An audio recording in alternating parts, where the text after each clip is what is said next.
오늘은 나르시시스트 연애의 단계를 설명드릴 거고요. 왜 나르시시스트가 이런 연애 행동을 보이는지에 대한 심리적 구조를 설명을 드리고자 합니다. 오늘 영상을 보시면 나르시시스트의 심리에 대해서 보다 명확하게 심리학적으로 이해하실 수 있을 거예요. 초기에는 굉장히 급속도로 진전되는 이런 관계를 맺게 되는데요. 굉장히 자주 문자를 보내며 사소한 것까지 기억을 해줍니다. 너 정말 사랑스럽다, 너무 보고 싶다, 애정 표현을 계속 날려요. 이를 심리학적으로 러브 바밍이라고도 부르더라고요. 그러니까 시도 때도 없이 이렇게 폭탄처럼 문자하고 만나자고 하고 내가 인생을 살면서 너 같은 여자, 너 같은 남자 만난 적이 없었어. 막 이런 얘기를 하는 거죠. 여러분들은 굉장히 꿈속을 걸어다니는 그런 느낌일 겁니다. 함께 막 인생 계획도 세우기도 하고요. 굉장히 관계가 빠르게 진전되는 거죠. 그러면서 마음이 확 열리게 되실 거예요. 물론 어떤 연애든 사랑을 하게 되면 초기에 이런 부분들이 어느 정도 나타납니다. 더 중요한 건 나르시시스트가 왜 초기에 이렇게 애정을 들이붓느냐, 그 심리적인 구조에 대해서 이해하는 것이 중요하다라는 거죠. 나르시시스트는 자기가 이상화할 수 있는 대상을 꿈꿉니다. 상대를 자기의 어떤 확장된 개념으로 이해하는 부분이 있어요. 내가 이상화된 대상을 딱 잡아서 같이 있을 때 자기의 가치까지 고양되는 느낌을 경험하게 되거든요. 다시 정리하면 이 나르시시스트는 이상적 타인을 동일시함으로써 자기의적 소망을 충족하려는 경향이 있다라는 거예요. 내가 뭔가 되게 잘난 사람이 된 것 같고 그러면서 이 자기가 갖고 있는 굉장히 낮은 자존감, 열등감의 문제를 다루려고 하는 거예요. 저 사람 옆에 있는 나도 굉장히 대단한 사람이야, 멋진 남자야, 멋진 여자야 이렇게 느끼는 거죠.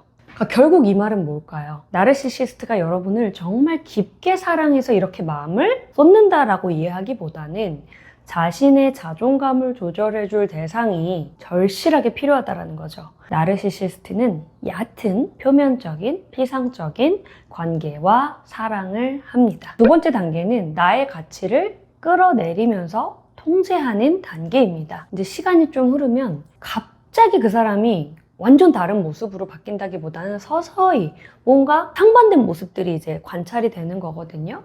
어떨 때는 굉장히 편안하고 행복한 관계이다가 어느 날은 굉장히 나를 함부로 대하고 깎아내리는 그런 이제 시기들이 번갈아서 나타나는 거죠. 이상화의 시기가 끝났다라는 거죠.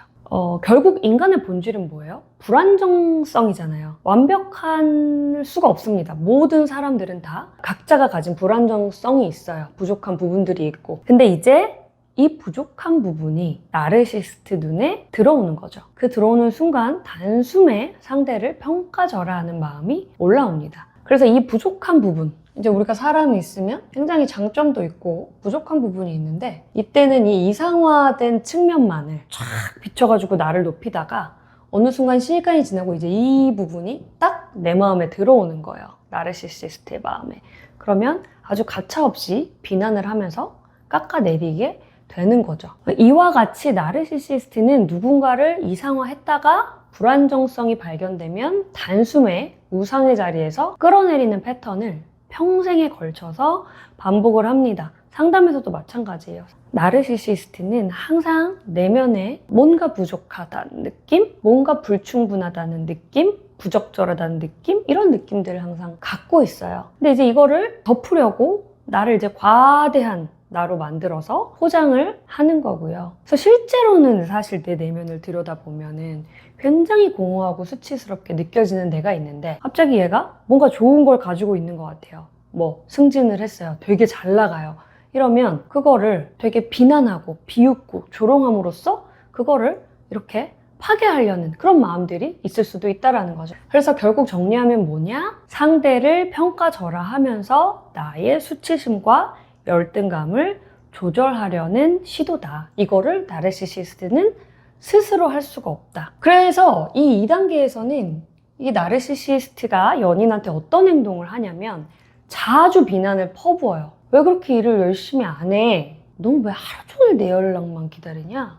할 일 없니? 너는 왜 항상 내가 필요할 때 내 옆에 없는 거야? 뭐 이런 식으로 여러 방식으로 비난을 하고요. 다른 사람과 비교하면서 나의 가치를 절하합니다. 내 전 남친은 이랬었는데 나였으니까 너 만나주는 거지 누가 만나주겠냐? 여러 가지 말들을 하게 되죠. 그러면 우리는 어떤 반응을 하게 될까요?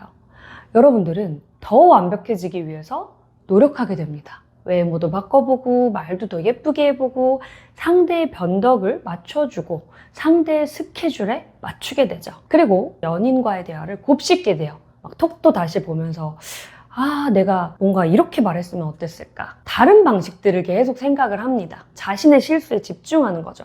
그러니까 소위 가스라이팅 당했다라고 이해하시면 되세요. 내가 답장을 너무 빨리 했나? 그런 질문은 하지 말았어야 됐는데 내가 이때는 되게 좋았었는데 우리 그 시절을 막 반출하면서 다시 그렇게 되기 위한 어떤 시도들을 하게 됩니다. 자, 이렇게 만나다가 너무 힘드니까 이별을 선언할 수가 있잖아요. 이 이별 선언을 했을 때 나르시시스트가 애원해서 붙잡는 경우도 굉장히 많아요. 뭔가 이제 미래에 대해서 약속을 하는 그러면서 이제 잡거든요. 이것을 future faking이다 라고 얘기를 하더라고요. 그러니까 거짓된 미래를 약속한다. 내가 변하겠다. 네가 원하는 대로 하겠다. 나 진짜 상담 받으면서 내 문제 나도 알고 있어. 이거 꼭 고칠게. 이런 식으로 상대를 진정시키고 관계를 이어나가려고 하죠.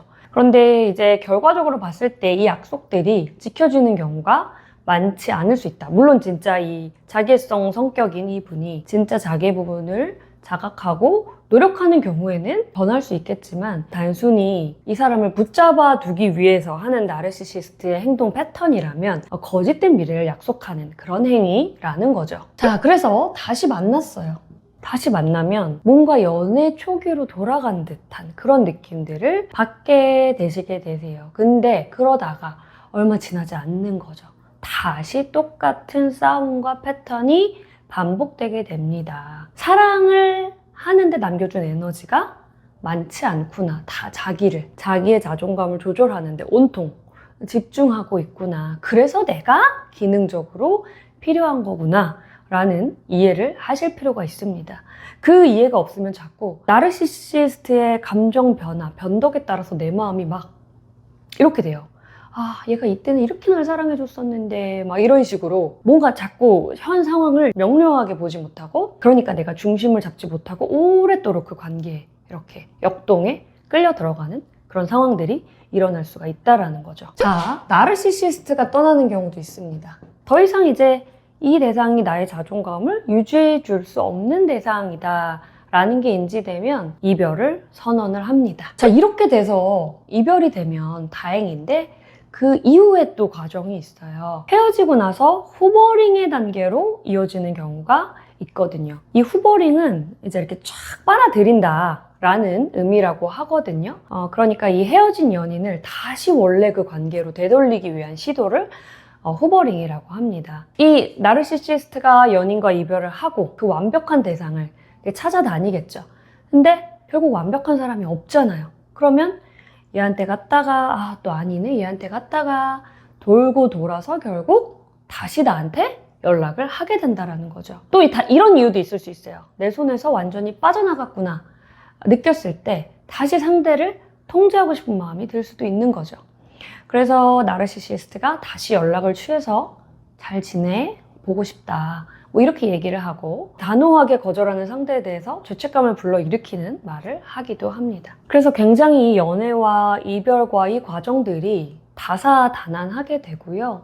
헤어지고 나서 후유증을 앓는 경우도 굉장히 많으셔요. 그래서 그런 것들을 상담에서 다루는 것도 굉장히 도움이 많이 되겠죠. 이 자기애성 성격 구조는 쉽게 변하지 않아요. 그리고 오랜 시간 성격 구조 변화를 위한 치유 과정이 필요합니다. 따라서 나르시시스트와 연애를 하고 계시다면 표면적 해결책보다는 현 연애 문제를 극복하기 위한 근본적인 해결 방안을 모색하는 것이 필요합니다. 고정 댓글에 링크 클릭하시면 더 자세한 사항 확인하실 수 있습니다. 다음 영상에서는 나르시시스트 연인 대처법에 대해서 다뤄볼게요. 감사합니다.